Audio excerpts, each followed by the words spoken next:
नमस्कार मित्रांनो, माझं नाव सोहम आणि आपल्या नवीन व्हिडिओमध्ये तुमच्या सगळ्यांचं मनापासून स्वागत आहे। एक चित्रपटाचा ट्रेलर आला मित्रांनो आणि असंख्य लोकांच्या बुडाला घाम फुटला। हे काही नवीन नाही। पार्वती पतये हर हर महादेव। छावा या चित्रपटाचा ट्रेलर आल्यानंतर अचानक काही लोक म्हणायला लागली हा चित्रपट हेट पसरवतो, हा चित्रपट प्रोपोगंडा आहे, हा चित्रपट इस्लामोफोबिक आहे। मी तुम्हाला एक सांगतो, एखादी गोष्ट जर खरंच मन लावून आणि चांगली असेल ना तर त्याच्या प्रमोशनला तुम्हाला पेड प्रमोशन करायची गरज नाही। आमच्यासारखी माणसं लाखो लोकांपर्यंत ते पोहोचवायचा प्रयत्न करतील। व्हिडिओच्या सुरुवातीलाच माझ्या मॅडॉक फिल्म्स आणि लक्ष्मण मुर्तीकर सरांचे विशेष आभार मानायचे आहेत, कारण त्यांनी ते धाडस केलं जे आजपर्यंत या देशात कोणीच नाही केलेलं। मित्रांनो, या विषयामध्ये आणि चित्रपटाबद्दल तर आपण पुढे बोलणार आहोत, तो ट्रेलर बद्दल काय माझं म्हणणं सांगणारच आहे। मात्र त्या सगळ्यांपेक्षा महत्त्वाचं आहे आतापर्यंत अशा सगळ्या गोष्टी, असे सगळे पराक्रम कसे ठराविकपणे लोकांपर्यंत पोहोचू दिले गेले नाहीत आणि आज त्याच मुद्द्यावरती हा व्हिडिओ असणार आहे।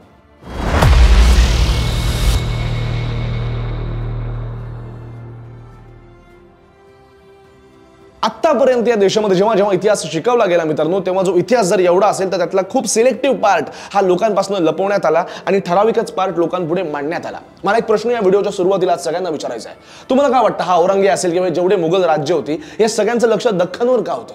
पिकाऊ जमिनीसाठी, गड किल्ल्यांसाठी, सोने जवारासाठी, कशासाठी होतं? ज्यांचं एवढं मोठं साम्राज्य होतं ते दख्खनकडे का बरं सगळे वळून बघायचे? त्याचं कारण एकच होतं मित्रांनो, ते म्हणजे मातीमध्ये जन्माला येणारा पराक्रम। औरंगजेब, मुघल या सगळ्या लोकांनाही माहिती होतं की इथल्या मातीमध्ये जो माणूस जन्माला येतो त्या माणसामध्ये इनबिल्डच पराक्रम आहे। तुम्ही कुठल्याही माणसाला उचलून बघा, या मातीतनं या देशाने सातत्याने फक्त पराक्रम आणि पराक्रमच दिलेला आहे। छत्रपती शिवाजी महाराजांच्या काळात महाराष्ट्र होतेच, पण बांदल सेन असेल, तानाजी मालुसरे असतील, शिवा काशीद असेल, असंख्य नाव आहेत, बाजीप्रभू देशपांडे आहेत। तुम्ही नाव घ्या आणि त्या व्यक्तीचा पराक्रम जो आहे हा आपल्या सगळ्यांसमोर येतो। औरंगजेबाला आणि त्या सगळ्या मुघल सैन्याला इथल्या माणसांवरती ताकद जी आहे ही मिळवायची होती। ही माणसं त्याला मुघल सैन्यामध्ये सामील करून घ्यायची होती, कारण त्याला हे माहिती होतं इथला एक माणूस तिथल्या 7,000 10,000 देखील भारी आहे। इथल्या एका माणसाच्या अंगात जेवढा पराक्रम आहे तेवढा अवघ्या कुठल्या साम्राज्यामध्ये नाही। त्यामुळे दिल्ली सोडून भिकाऱ्यासारखा इकडे आला, इकडे येऊन तडफडून मेला, फक्त इथल्या माणसांवरती मी कसा विजय मिळवू शकेल यासाठी। आणि हाच पराक्रम जो आहे हा लोकांना कळू नये म्हणून सिस्टमॅटिकली इतिहासात ह्या पराक्रमाच्या सगळ्या गोष्टी ज्या आहेत ह्या काढून टाकण्यात आल्या, या बाजूला काढण्यात आल्या। असं म्हणतात की if you know your history you know your future. तुम्हाला जर तुमचा इतिहास नीट माहिती असेल ना, तुम्हाला तुमचं भविष्य स्पष्ट दिसतं। तुमचा इतिहास तुम्हाला कळला की तुमचा भविष्याकडे बघायचा दृष्टिकोन जो आहे हा एकदम प्रिसाइज होतो आणि त्यामुळे लोकांचा इतिहास खराब करा, तुम्ही त्यांचं भविष्य खराब करता। आणि हेच आतापर्यंत या देशासोबत झालंय मित्रांनो। इतिहासामधल्या अशा शौर्यगाथा, इतिहासामधल्या अशा काही गोष्टी ज्या लोकांना भविष्याकडे बघायचा दृष्टिकोन देतील, ज्या लोकांना एक नवीन जोश देतील, सत्य परिस्थिती सांगतील, या काढून टाकण्यात आल्या। छत्रपती शिवाजी महाराज, छत्रपती संभाजी महाराज यांच्याबद्दल ते करण्यात आलंच। लाज वाटते मला जेव्हा मी हे सांगतो की छत्रपती संभाजी महाराजांचा इतिहास शिकवताना he was tortured until death एवढा एका वाक्यामध्ये त्यांचा सगळं पराक्रम जो आहे हा मुलांना आपण शिकवतो। आपण सत्य परिस्थिती कधी सांगूच देत नाही, कारण ती जर सत्य परिस्थिती कळली तर मला खात्री आहे लोकांना पेटवायची गरज नाही, लोक आपोआप पेटतील। कुठली तरी पुस्तकामध्ये मला असं वाटतं NCERTच्या पुस्तकामध्ये औरंगजेबाला संत म्हणण्यात आलं। तो औरंगजेब ज्यांनी इथे लुटलं, ज्यांनी इथल्या लोकांना हालहाल करून मारलं, तो सेंट। आणि छत्रपती संभाजी महाराज ज्यांनी प्राण दिले या लोकांसाठी, मात्र धर्म परिवर्तन केलं नाही, इथल्या मातीसाठी ज्यांनी अख्खं आयुष्य जे आहे याचं बलिदान दिलं, त्यांच्या मात्र शिकवताना, त्यांच्याबद्दल सांगताना खूप सॉफ्ट करून सांगण्यात आलं। हे आपलं दुर्दैव आहे। आणि मग हाच मुघल चॅप्टर जो आहे तिथे कसे ते भारी, हाच भारतीय स्वातंत्र्य लढ्याच्या इतिहासामध्ये सुद्धा करण्यात आला। असंख्य लोकांची नावं वगळण्यात आली। चंद्रशेखर आझाद, सुभाषचंद्र बोस, स्वातंत्र्यवीर सावरकर, लोकमान्य टिळक, छोट्या छोट्या शहरांमध्ये देखील असंख्य पराक्रमाच्या गोष्टी आहेत, ज्यामध्ये आमच्या नाशिकचे आनंद कानेरे येतात। यांच्या गोष्टी ज्या आहेत या लोकांपासून दाबून टाकण्यात आल्या, या काढून टाकण्यात आल्या। आणि कसं फक्त गोडगोड बोलून मिठ्या मारूनच आपल्याला स्वातंत्र्य मिळालं हा प्रकार जो आहे ना हा चालू ठेवण्यात आला। हे आपल्या देशाचं दुर्दैव आहे। आणि दुसरा लोकांचा मूर्खपणा यातनं सिद्ध होतो की इथल्या लोकांनी स्वतःहून खरं काय आहे हे जाणून घ्यायचा कधीच प्रयत्न केला नाही। कोणतरी कुठनं तरी काहीतरी सांगतं, आम्ही ते मानतो आणि आम्ही तेच घेऊन धावत सुटतो। हे खरंच दुर्दैव होतं। मात्र आता लोक जागरूक व्हायला लागलेत, आता लोक एकत्र यायला लागलेत, याचा मला खऱ्या अर्थाने आनंद होतो। चॅप्टर 2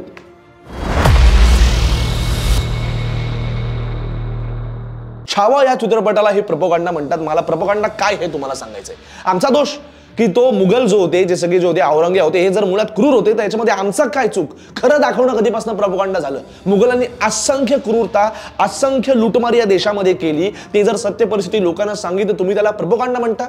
शाळेला प्रोपगंडा काय हे मी तुम्हाला सांगतो. आतापर्यंत कुठल्याही चित्रपटामध्ये मुघल कसे भारी आणि कसे जगा वेगळे होते हे सांगण्याचा प्रयत्न करण्यात आला. हे आतापासून नाही, 1982 चा बेमिसाल अमिताभ बच्चन यांचा चित्रपट आहे, त्यातला हा शॉट बघा. मुगलों का तो जवाब ही नहीं. उनका म्यूजिक देखिए, पेंटिंग देखिए, आर्किटेक्चर देखिए. लेकिन मुगलों का जो असली कंट्रीब्यूशन है उसका तो आपने नाम ही नहीं लिया. वो क्या? अरे भाई, मुगलाई खाना. हो, पहिले मुघल आले आणि मग बिग बँग झाला, मग हे ब्रह्मांड तयार झालं. सगळं टिचायला मुघलांनीच केलं. मला एक कळत नाही, इथली माती, इथले लोक, इथला पराक्रम याच्याबद्दल कधीच चित्रपटांमध्ये ओपनली बोलल्या गेलं नाही. अहो, यांना पण जातीपातींमध्ये वाटून टाकलं आणि उरले ते मुघल. आणि मग मुघलच किती मस्त. जोधा अकबर चित्रपट आपण बघितलेला आहे सगळ्यांनी, मला तुम्ही सांगा त्याच्यामध्ये अकबराची प्रतिमा अशी काहीतरी होती की अकबर म्हणजे देव माणूस. और हम नहीं मानते कि शहंशाह हिंदुस्तानी है. और फिर मुगल हो या कोई और, क्या फर्क पड़ता है, सब गैर मुल्की हैं. अरे भाई, शायद तुम्हें पता नहीं है कि हमारे शहंशाह अमरकोट में एक हिंदू राजपूत राणा वीरासला के घर पैदा हुए, यहीं पले बड़े.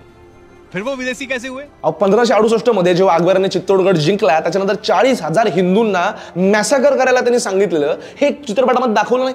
ही सत्य परिस्थिती तुम्हाला दाखवण्यात नाही. मुघले आझम असेल, जोधा अकबर असेल, अकबर म्हणजे अगदी सोजवळ गोंडस लेकरू. मग हे 40,000 लोक ज्यांना केवळ हिंदू होते. आणि त्याच्यानंतर मी तुम्हाला सांगतो, हाईट त्यातल्या वरच्या जातीचे किती म्हणून त्याचे जानवं काढून त्या जानवांचं वजन करून बघितलेला हा क्रूर अकबर जो आहे, याचा खरा चित्र, याचा खरा चेहरा जर दाखवला असता तर लोकांच्या बोडाला आग लागली असती. औरंगजेब प्रेमींबद्दल मी वेगळं काय सांगणार, ते आपल्या महाराष्ट्रातच खूप आहेत. छत्रपती संभाजीनगर नाव असावं आणि औरंगाबाद नसावं यासाठी एक वेगळा संघर्ष करायला लागतो. ही लाजिरवाणी गोष्ट आहे. आणि तरीही लोकांना जर कळत नसेल, कारण कळणार कसं, इतिहास जो आहे हा डिस्टॉर्ट करून दाखवला गेला. जसं मी व्हिडिओच्या आधी पण म्हटलं, if you know your history you can see your future. हम मुगल कोई अफगान या दूसरे गैर मुल्कों की तरह लुटेरे नहीं हैं जो हिंदुस्तान की दौलत को लूट ले और खजाना भरने की हवस पर जीते हो. ये हमारा मुल्क है और हम इसके जिस्म पर लूट के जख्म नहीं देख सकते. आतापर्यंत बहुतांश बॉलिवूड चित्रपटांमध्ये विलनची एंट्रीला टीका लावणार, त्याला हिंदू कसा दिसेल तो हे दाखवायचा प्रयत्न केला गेला. अमिताभ बच्चनचा दीवार पिक्चर बघा, बिल्ला नंबर 786, आणि त्याचा मात्र देवावर विश्वास नसतो. हे असे सगळे सॉफ्ट सॉफ्ट सॉफ्ट मॅनिप्युलेशन जे आहे ना, हे आतापर्यंत चित्रपट करण्यात आलं आणि याला प्रोपगंडा म्हणतात. जे आहे ते जर तसं दाखवलं आणि काही लोकांना जर ते सहन होत नसेल तर चायला नाही होणार, कारण ते खरं आहे. आणि खरं कधी कधी कडूच असतं.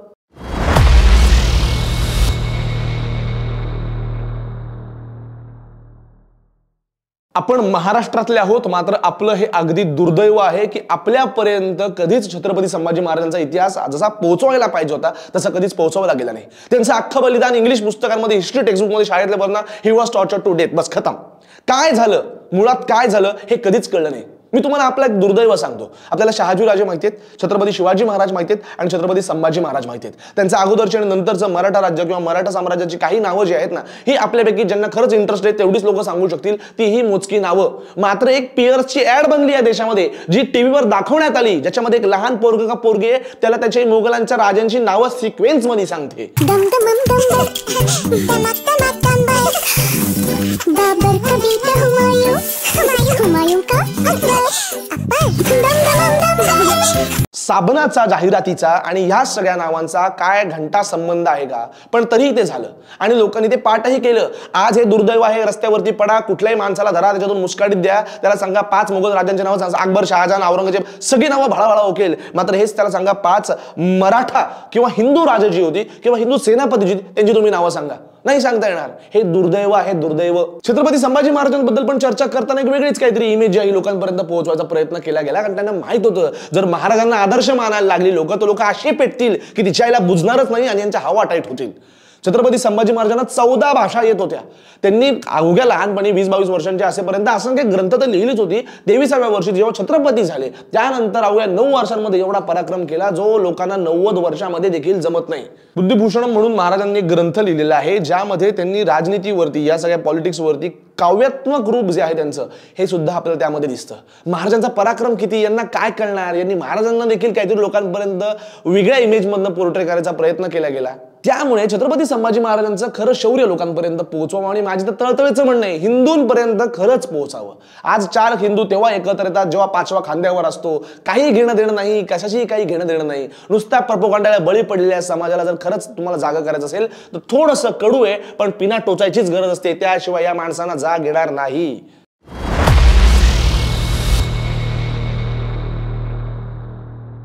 छावा या चित्रपटाचा ट्रेलर बघितल्यानंतर मला 2 गोष्टी खरंच खटकल्या. ते म्हणजे हे राज्य व्हावे ही श्रींची इच्छा असा हा डायलॉग आहे. ईश्वर की इच्छा है हे राज्य व्हावे ही श्रींची इच्छा. जेव की खरं याच्यामध्ये हे हिंदवी स्वराज्य व्हावे हीच श्रींची इच्छा असं म्हणण्यात आलंय. मात्र ही सेक्युलरिझमची चादरपण या चित्रपटामध्ये आहे का हा प्रश्न खरं तर मध्ये मध्ये पडतो. लेझिम जरी हे पारंपरिक नृत्य असणं आणि त्यामध्ये गौरव जरी असला तरी जे राजे आहेत त्यांना अशा प्रकारे दाखवणं जे आहे हे थोडंसं मला देखील कुठे पटलं नाही. असं समजा की उद्या गांधींवरती एखादा पिक्चर बनला आणि इंग्लंडला जेव्हा गांधी शिकायला गेले तेव्हा ते मित्रांसोबत कशी मजा करत होते म्हणून गांधींना तुम्ही रात्री पार्ट्या करताना दाखवून लोक बघतील का नाही, तेव्हा आक्षेप घेतील, तेव्हा सगळ्यांची जागे होतील. मग जेव्हा छत्रपती संभाजी महाराजांचा विषय येतो तेव्हा त्यांना त्याच सगळ्या मंडळींना ज्यांचा एवढा प्रचंड गौरव आहे, ज्यांचं शौर्य आहे, त्यांना अशा प्रकारे दाखवणं हे देखील मला वैयक्तिकरित्या पटलेलं नाही. मात्र हे देखील खरं आहे की हा चित्रपट बनवायला 4 वर्ष त्यांनी घेतली. या चित्रपटाला त्यांनी आपल्या आयुष्यातली 4 वर्ष दिली. तुम्ही विचार करा, 4 वर्ष रोज सकाळी उठून या चित्रपटावरती ते काम करत होते. त्यामुळे मला खात्री आहे की आस्थेने जो बनवलेला चित्रपट आहे ना तो जगात भारीच असणार. विकी कौशल्याच्या अभिनयाबद्दल मी काय सांगू, त्या ट्रेलरमध्ये जेव्हा ते नमः पार्वती पते हर हर महादेव म्हटले तेव्हा अक्षरशः अंगावरती काटा आला. नमः पार्वती पतये हर हर महादेव.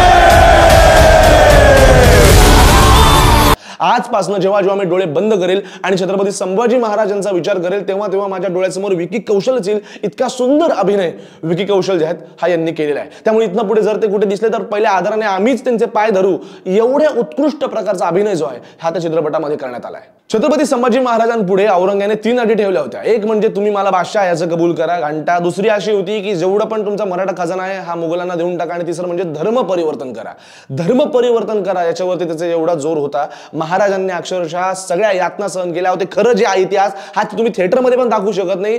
लोक थिएटर पेटवतील एवढं क्रूर आणि अमानुष ते सगळं होतं. केवळ धर्म परिवर्तन केलं नाही म्हणून. त्यामुळे माझी कळकळीची इच्छा आणि मनापासून अशी विनंती आहे की या चित्रपटामध्ये दाखवल्या गेलेल्या गोष्टी ज्या आहेत या सॉफ्ट नसाव्या. जी वस्तुस्थिती होती तीच दाखवण्यात यावी. उगाच त्याला सेक्युलरिझम आणि फालतूच्या चादरी घालायची गरज नाही. आणि मला खात्री आहे की मेकर्सने असं अजिबात केलं नसेल. मौत के घुंघरू पहन के नाचते हम और हमारी मौत मराठों के हर घर एक नया सिवा एक नया संभव पैदा करेगी. लेकिन जब तू मरेगा तब ये तेरी मुगल सल्तनत भी मर जाएगी.